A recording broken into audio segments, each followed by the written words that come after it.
15 jours dans une vidéo. Si vous n'avez pas lu ce roman et que le tome 1 pardon, et que vous souhaitez le lire, je vous déconseille de regarder cette vidéo puisque forcément des passages du tome 1 vont être évoqués. Comme toujours dans ce genre de vidéo, je vais vous lire le résumé, vous lire quelques pages du livre, puis vous donner mon avis sur celui-ci. Message spécial du PDG de Prime Destinations à l'attention des Stardust. La location de votre corps a été interrompue. Mais n'oubliez pas, je contrôle toujours votre esprit. Je peux voir à travers vos yeux, vous forcer à dire ce que je veux, vous pousser à entrer dans n'importe quel lieu. Alors, juste un petit conseil, ne faites confiance à personne, même pas à vous-même. Votre vie m'appartient. Donc voilà pour ce qui est du résumé. Donc il est clairement évoqué dedans le fait que on puisse contrôler le corps à distance, etc. Je me caresse l'arrière du crâne, sous la peau. Je jurerais sentir les contours de la neuropuce. Impossible naturellement. Elle est enfouie sous une fine plaque de métal.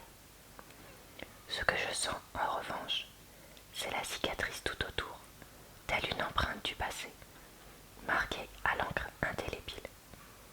Je la touche et la triture sans relâche, comme s'il s'agissait d'une minuscule écharpe plantée dans ma paume ou d'un bout de peau gênant près de l'ongle.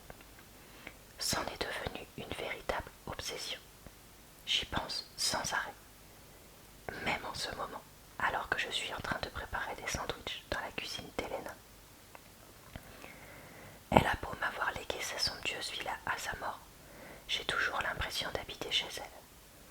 Depuis le carrelage vert marin jusqu'au plan de travail central, tout dans cette cuisine de gourmet me rappelle sa présence.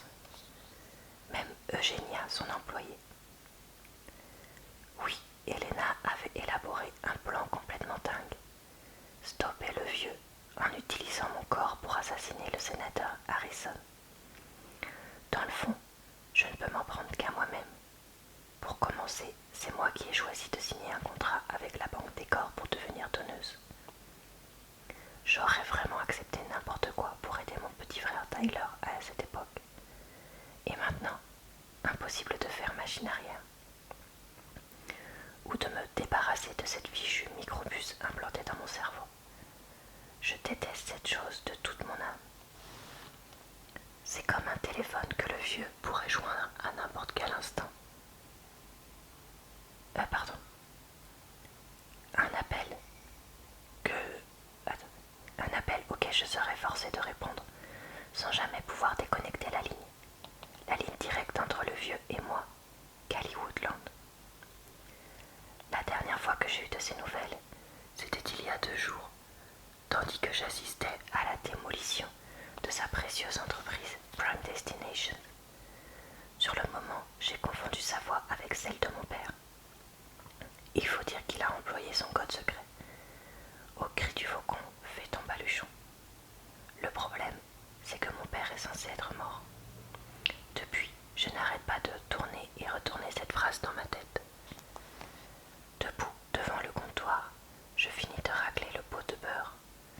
Je tartine ensuite une tranche de pain complet. Non, j'ai dû me tromper. C'est le vieux qui a voulu me jouer un mauvais tour en se faisant passer pour mon père, voilà tout.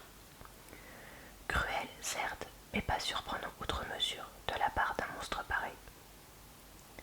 Vous avez bientôt terminé.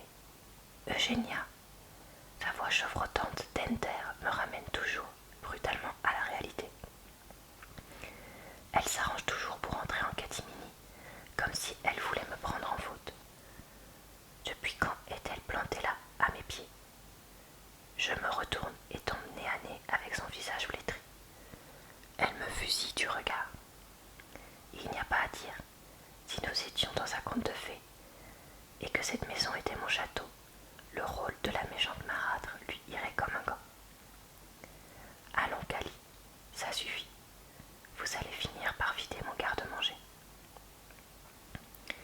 du menton, elle m'indique la bonne vingtaine de sandwichs que je viens de préparer. Elle exagère, nous avons des réserves pour plus d'1 mois. Je place le dernier dans la machine et zip, en un tournement, le voilà qui ressort parfaitement emballé. Ça y est, j'ai fini. Je fourre les sandwichs dans un sac. Eugénia n'attend pas mon départ pour déjà nettoyer les quelques miettes qui traînent sur le plan de travail. De toute évidence, je lui ai gâché sa journée. On ne peut pas nourrir le monde entier, fait-elle remarquer en frottant des taches imaginaires sur la surface immaculée. Voilà, je m'arrête ici. Donc, pour la lecture. Et je vais maintenant vous donner mon avis sur ce roman.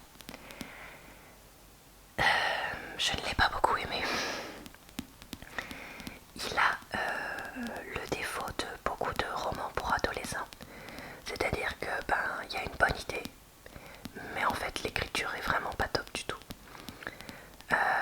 C'est malheureux à dire, mais j'ai vraiment l'impression de lire un roman bâclé, de lire un roman fait pour des adolescents de 12-13 ans. Enfin, on dirait que l'auteur a vraiment pas cherché à faire quelque chose de complexe, de réaliste, de profond dans ce deuxième tome. Autant le premier tome, il y avait quand même des passages comme ça, mais on sentait qu'il y avait quand même d'autres passages qui amenaient une réflexion, etc. Donc c'était bien. Autant là, le deuxième, allez, pouf, on te balance la fin de l'histoire, terminé, emballé, c'est pesé. Donc on te balance la fin de l'histoire, et puis hop, débrouille-toi. Il n'y a pas de cohérence entre les différentes scènes, c'est pas grave. C'est encore moins réaliste qu'un film d'action avec un scénario tout pourri, c'est pas grave. Enfin voilà, vraiment j'ai été très déçue. Certains personnages ont été complètement, mais dans les 2 tomes, complètement sous-exploités. D'autres ont été un peu surexploités, comme le personnage de... Comment il s'appelle déjà? J'ai oublié son nom, mais l'ado qu'elle rencontre là, celui qui a le hangar et tout ça, enfin bref. Donc voilà, franchement, j'ai pas compris. Enfin, ce que j'ai pas compris, c'est vraiment comment est-ce qu'on peut sortir un livre, comment dire, enfin je vais pas dire aussi peu abouti, mais en tant qu'éditeur je suis vraiment surprise qu'il n'y ait pas eu plus de retouches qui aient été faites, plus d'approfondissement. Je pense pas qu'il y ait besoin de beaucoup plus pour en faire un livre vraiment tout à fait convenable, mais là il est à peine correct à cause de tout ça. On voit venir toutes les scènes, mais à 1000 lieues. Tout est tellement évident dans ce deuxième tome que franchement, enfin, c'était vraiment pénible pour moi de le lire à la fin. Voilà, donc vraiment très déçu malheureusement de ce roman. Globalement, est-ce que je vous recommande du coup ce deuxième tome? Non. Si je devais le recommander, à qui je le recommanderais? En fait, je pense que c'est écrit pour du coup vraiment très jeunes lecteurs, quoi, 10-12 ans, qui peut-être à cet âge-là n'auront pas le recul que moi j'ai maintenant, de voir les scènes venir à 1000 lieues, donc peut-être que eux du coup ça les intéressera plus. Mais est-ce que je recommande? Enfin, je sais pas quoi dire, parce que d'un côté le tome 1 encore ça va, mais le tome 2 ça va vraiment pas, donc est-ce que je recommande la série dans ce cas-là?